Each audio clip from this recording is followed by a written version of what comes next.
Hi viewers, இப்போ நம்ம இந்த ஓப்போஸில் இப்போ அடுத்து ஒரு வித்தியாசமான ஒரு ரெசிபி பண்ண போகிறோம். அது வந்து என்னென்னு பார்த்தீங்கன்னா எறா தொக்கு. ஓகேவா? இதுக்கு நம்மளோட பாட் ரெடியாக இருக்குது, மேஜிக் பாட். ஸோ அதுக்கு தேவையானது வந்து oil 1 table spoon, as usual தேங்காய் எண்ணெய் 1 டேபிள் ஸ்பூன். நல்லா ஸ்ப்ரெட் பண்ணிக்கங்க. ஸ்ப்ரெட் பண்ணிவிட்டு நம்மள்ட்ட இருக்கிற ஆனியன்ஸ், சாப் பண்ண ஆனியன் இருக்குது, அதை லேயர் பண்ணுங்கள் கீழே. ஃபஸ்ட்டு ஆனியன் தான் நல்லா வதங்கணும், அதனால தான் ஃபஸ்ட்டு ஆனியன் நம்ம வைக்கிறோம் கீழே. அதுக்கு பின்னாடி தக்காளி. தொக்குக்கு வந்து தக்காளி மெயினான மேஜரான இன்க்ரீடியண்ட். அதுதான் அந்த ஸ்டேஜை கன்சிஸ்டன்சி கொடுக்குறவான விஷயம் வந்து அந்த தக்காளியில் தான் இருக்குது. தக்காளி சேர்த்துட்டு ஒரு 2 பச்சை மிளகா சேர்த்துக்கலாம். நம்ம 2 பச்சை மிளகா சேர்த்துட்டு நம்மக்கிட்ட இருக்கிற நறுக்கின இஞ்சி ஒரு 2-3 பீஸ், பூண்டு ஒரு 4 பல் சேர்த்துக்கலாம். சேர்த்துட்டு கொஞ்சம் கொத்தமல்லி இலை சேர்த்துட்டு இந்த பக்கம் இஞ்சி பூண்டு விழுது 1 ஸ்பூன் அதையும் சேர்த்துக்குங்க. அது கூட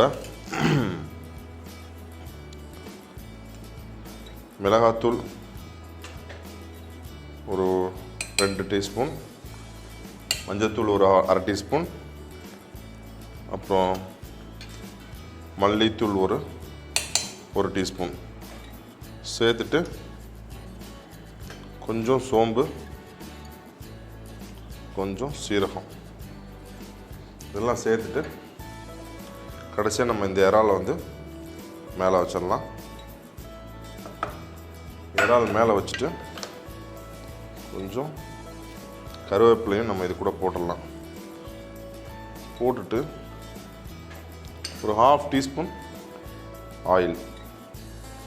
ஓகே, போட வேண்டிய விஷயங்கள் எல்லாமே போட்டாச்சு. இப்போ நம்ம இந்த இப்போ நம்ம இந்த மேஜிக் பாட்டை வந்து க்ளோஸ் பண்ணிடலாம். க்ளோஸ் பண்ணிவிட்டு ஒரு மினிமம் இது வந்து ஒரு 5 விசில் விடணும். அப்போ தான் நம்ம அந்த எறா தொக்கு ரெடி ஆகும். ஸோ இந்த மாதிரி அடுப்பை பற்ற வச்சாச்சு. டைம் ஸ்டார்ட் பண்ணிக்கலாம், எவ்வளோ நேரத்தில் நம்ம இந்த ரெசிபியை பண்ணுறோம் அப்படிங்கிறத பார்க்குறதுக்காக. ஸோ இந்த விசில் வர வரைக்கும் நம்ம இப்போ வெயிட் பண்ணலாம். நம்ம பண்ணிட்டு இருக்கிற எறா தொக்கு வந்து இப்போ விசில் வரப்போகுது பாருங்கள். முதல் விசில் வந்து ஒரு 3 நிமிஷத்துலேயே வரப்போகுது.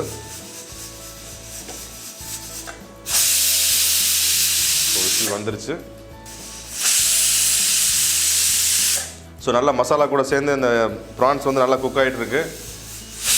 அது அநேகமாக உள்ளுக்குள்ள அந்த மசாலாவும் ப்ரான்ஸ் எல்லாம் மிக்ஸ் ஆகாமல் மசாலாவும் ப்ரான்ஸும் சேர்ந்து நல்லா குக்கான வாசம் வந்து நம்மளுக்கு நல்லா கிடைக்கிது, ஃப்ளேவர் கிடைக்கிது. இப்போ பார்த்திங்கன்னா அரௌண்ட் ஒரு 4 மினிட்ஸ் ஆகிடுச்சு நம்ம இந்த ரெசிபி பண்ணுறதுக்கு. இனி ஒரு 2 விசில் விட்டால் போதும், இந்த ப்ரான் தொக்கு பக்காவாக ரெடி ஆயிரும். ஸோ அதுக்கப்புறம் நம்ம சர்வ் பண்ணிடலாம். ஸோ நல்ல அரோமேட்டிக் ஃப்ளேவர் இருக்குது. ஸோ நமக்கு தேவையான அளவுக்கு விசில் வந்துருச்சு. இனி ஒரு விசில் மட்டும் விட்டால் போதும். ஓகே, இந்த ஸ்டேஜில் அடுப்பை ஆஃப் பண்ணிடலாம். நம்ம பண்ணிட்டு இருந்த ப்ரான் தொக்கு வந்து பார்த்திங்கன்னா 4.5 நிமிஷத்தில் நம்ம இந்த ரெசிபியை முடிச்சிருக்கோம்.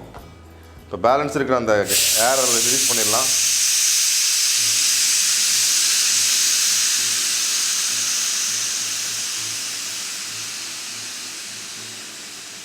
ரிலீஸ் பண்ணிட்டு நம்ம அந்த இதை ஆவி அடங்குற வரைக்கும் வெயிட் பண்ண வேணாம். பாருங்கள், ஒரு பர்ஃபெக்டாக சூப்பராக தக நல்லா மிக்ஸ் பண்ணிக்கலாம். மிக்ஸ் பண்ணி ஃப்ரண்ட் அண்ட் பேக் நல்லா மிக்ஸ் பண்ணிகிட்டே இருந்தோம்னா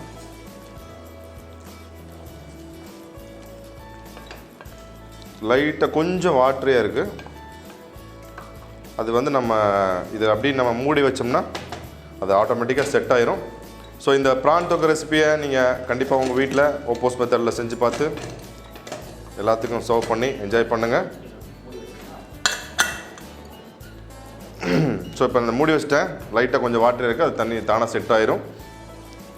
ஸோ இந்த ப்ரான் தொக்கு ரெசிபியை நீங்கள் உங்கள் வீட்டில் செஞ்சு பார்த்து என்ஜாய் பண்ணுங்கள், எல்லாத்துக்கும் சர்வ் பண்ணுங்கள். மீண்டும் ஒரு வேறு ரெசிபியோட நான் ஓப்போஸ் மெத்தடில் வந்து உங்களை சந்திக்கிறேன். அது வரைக்கும் பாய்.